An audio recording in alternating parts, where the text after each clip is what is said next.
Hi everyone, I am Latika Kalantri and also known as Shivanya Yogmayaa, which is my spiritual name, and I work as a relationship and life skills coach.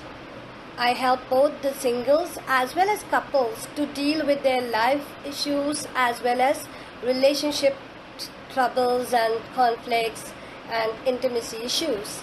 So today I'm going to talk about how crisis and emotional triggers lead to eating disorders, which is called as emotional eating disorders. Well, it is different from your physical hunger, and your first question would be, what is emotional eating disorder? Many of us are even not aware of the same, that they are on this behavioral issue or habitual issue of emotional eating and binging and cravings. Well, it is a behavior or a habit which is in response to certain emotions.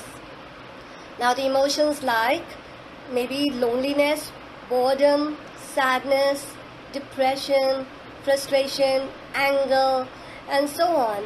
So this actually brings about an impulse to eat more than our physical diet on a daily basis. So these kind of emotional eaters reach out to various chips or chocolates or pizzas, croissants, and such kind of nibbles more than their healthy habits. So this takes on a toll on them because they are not aware, or probably it might be your story, you may not be aware that you're not able to deal with your emotions rationally, positively, and empathetically as well. So we keep on binging and eating even when it is not feeling like hunger.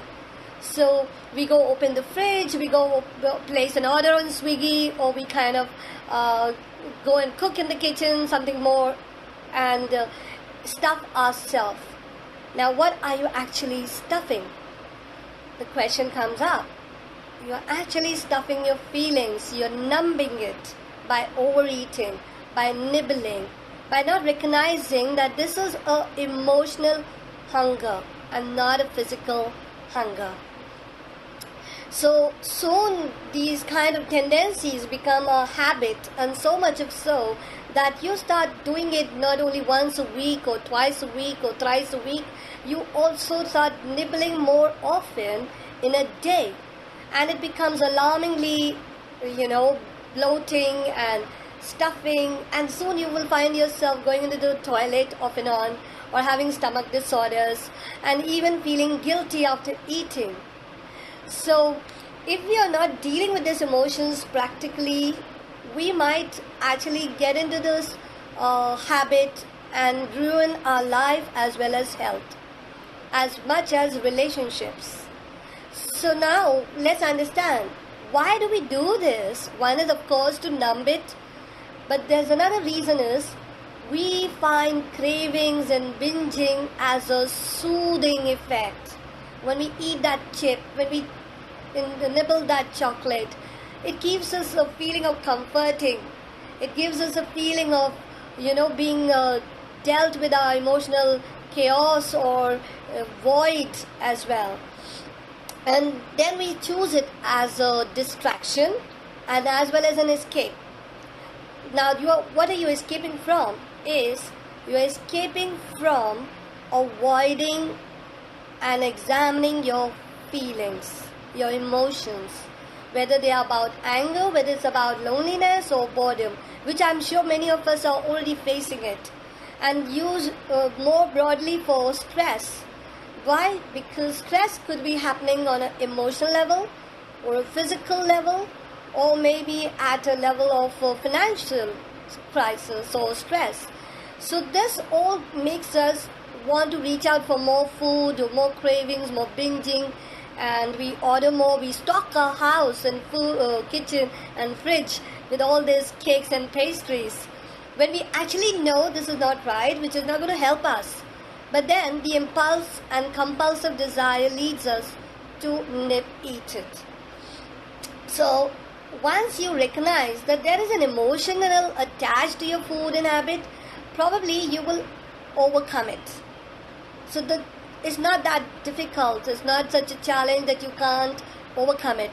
In fact, I welcome my clients to do 21 days challenge with me on the same, to how to overcome this by mindfully addressing your emotions, seeing where is it coming from. And I do certain practice for the same, how to help them recognize their emotions, what is the void about, what is this numbing needed, what are you numbing. And then when we understand that, we can plan a roadmap to overcome it. Sometimes you can do it with your own willpower, and sometimes you probably need a friend or a counselor to help you through this. So if we don't overcome it, what could happen? Well, it would lead to physical illness. It could lead to emotional, mental stress, and this could make you lose your concentration and focus in life, which will of course make you lose your job as well. And beside that, being a relationship coach, many people have come to me about the conflict in relationship or loss of intimacy without knowing that it was actually because of all this. Undealt emotions, unresolved emotions. And sometimes when I have worked with certain clients, it actually leads to their childhood. The childhood wounds that they might be carrying, as well as, let me candidly place it, it is also about sexual wounds. So whatever the wound is, or whatever the void is, we can address it instead of using food as an escape, instead of nibbling chips and chocolates, because it's not going to resolve your issue anyways. It will only make you feel more hopeless and more at a loss, feeling like a failure, feeling like a loser, and nobody wants to get there. Even in the moments of crisis, it is on us how we deal with it. And we can't control certain things like coronavirus or lockdown phases, but what we are in control of is our emotions, how we deal with it, how do we cope up with it without allowing it to make us impulsive, compulsive eaters. Okay? So if you're willing to take this challenge, you could try these 3 tips that I could share with you. First of all, try to understand your emotion. Become aware what's going on when you're nibbling, or when you're even about to reach out to the kitchen or fridge or Swiggy or Zomato. Just ask yourself, what is it? Is it really a physical hunger? And do you really feel the need to eat? Or is it something that is your emotional trigger which is causing it? So becoming aware is the first step. Second step would be journaling. Now what do I mean by journaling? It is like a venting on a paper. You journal what your feeling is, what your frustration is, what your anger is all about, or what your loneliness is all about, and so on, and sadness. So journal your thoughts and feelings. What does it do for you? Well, it will help you to, first of all, become aware. Second, it will reflect back to you that where is it coming from, and also maybe help you to pause and think and rationalize. So this is something that you can easily do. Third step would be do anything that makes you happy. Well, now what can make you happy is, first of all, yes, we are all in social distancing.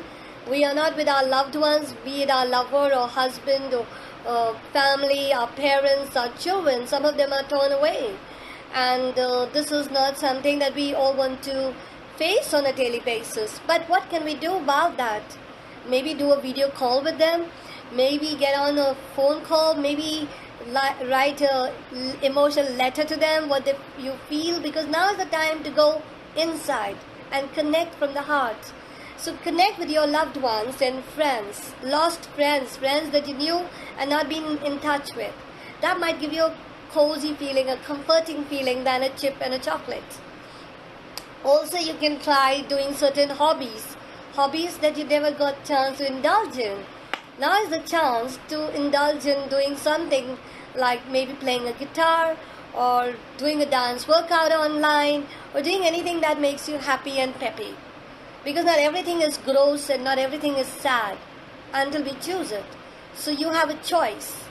Do you want to stay stuck and unhappy, or do you want to get on with certain resources and certain ways to pep you up? And that means even self-talk. Positive self-talk can also help you pep up. What is the thought that you wake up with? What is the thought that you sleep with? That could also help you to face your emotional challenge. So be your best booster, be your best friend. Also reach out to people who make you feel loved and positive. So these are the 3 tips that I have just shared with you. But then there are people who may wonder that how do I know that it is a physical hunger or emotional eating disorder? Well, when you are in a physical hunger, what you really do is, when you're feeling hungry, your stomach will want it. It will groan, it will say that I'm hungry. So you eat out of a physical hunger in your stomach. But when you eat emotionally, it is a thought which is driving you. That's your emotion telling you go eat that. Okay? It's not coming from your stomach. Secondly, how do we differentiate whether it's a physical hunger or emotional hunger? Is 3 meals a day is a physical hunger. But anything above 4 or 5 or 6 meals a day, trust it is an emotional hunger. Whether you're cooking it or whether you're ordering it. If you're eating more than 3 times a day as a practice, like just eating because you want to fill up something out of boredom or out of pain, then that is an emotional eating disorder. Also, we can gauge it from, you can eat any food when it comes to hunger, but emotional eating disorder people actually crave for certain food and certain flavors, certain snacks like croissants, pastries, chips, chocolate, pizzas, as a stuffing, as a filler, as a impulse desire, not just because they want to eat out of pleasure, because they enjoy eating it, but it is more out of an emotional need to numb it by making us feel pepped up. So we might either reach for salty food or spicy food, or because we're looking for excitement, or we may eat for the sweetness. That's something that we're missing in our love life, could be also that. So this is also another way to distinguish it. And the other way that you could look at is when you feel that you've eaten food and you feel satisfied after 3 chapatis or something like that. But in emotional eating disorder, you overeat yourself, and then you feel bloated, and then after that you feel guilty and shame. Sometimes these people don't want to eat in front of others. They want to take their packs and chocolates and eat it in their own corner of a room or house, and they don't want to be a part of the group eating. They are shying from eating. So that is another way to distinguish whether you're an emotional eater or a physical eater. And also, I think this eating hunger comes as a physical eating hunger comes more as a gradual. But when it is an emotional eating disorder, you eat instantly and you need it urgently because you feel so restless and breathless. You actually start having unbreathing feeling, and you want to just go and numb and eat something. You will find yourself feeling restless when you're looking for food or that nibbles. And these are the ways you can know whether you are eating out of emotion, suppressed emotions or unresolved emotions. So it is a choice now. Do you want to continue with this practice, or do you want to break away from this? And is it possible? Yes, it is possible. You don't need medicine for it. You don't need antidepressant solution for this. You only need to sit down and ask yourself, what is it that I am suppressing? What is it that I'm not dealing with? What is that I'm not ready to face? Hi to everyone out there. I can see so many waves. I'm not able to reach out to each of you and say hi.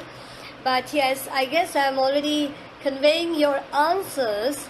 So ask yourself, pause and reflect. Am I eating out of hunger? Am I eating out of an emotional void? Is it something that I am not willing to face? So then allow yourself to speak up to your own self. Listen to your inner voice. Deal with it. Journal it. And become aware of it. That would be the first few steps to do. And if you need a help, you need a counselor to sit with you and walk you through this phase, feel free to connect with me. And how there could be triggers like, loneliness, boredom, anger, frustration, sadness, depression, and any other wound that you might be holding against your parents or loved ones or exes, or anything that you're not able to face in your financial issues. Could be a financial crisis. So yes, there are ways to deal with it in a creative way, in a practical way, so that you don't have to reach out for the food as a solution. So be your best friend, make the best choice, be your own best judge, and you're in control of your emotions and so of your life.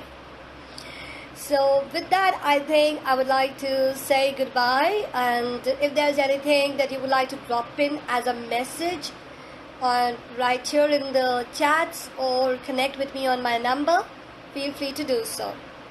And stay home, stay safe. Bye.